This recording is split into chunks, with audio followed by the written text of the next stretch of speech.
হযরত শাহজালাল আন্তর্জাতিক বিমানবন্দরের কার্গো ভিলেজে লাগা আগুনের ঘটনার চূড়ান্ত তদন্ত প্রতিবেদন নভেম্বরের মাঝামাঝি সময়ে আসবে বলে জানিয়েছেন দুর্যোগ ও ত্রাণ উপদেষ্টা ফারুকী আজম।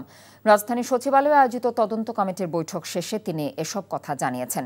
এই ঘটনায় তুরস্কের তদন্ত প্রতিবেদনও একই সময়ে পাওয়া যাবে বলে আশা প্রকাশ করেন তিনি। বলেন, বিমান বাহিনীও নিজেদের মতো তদন্ত করছে।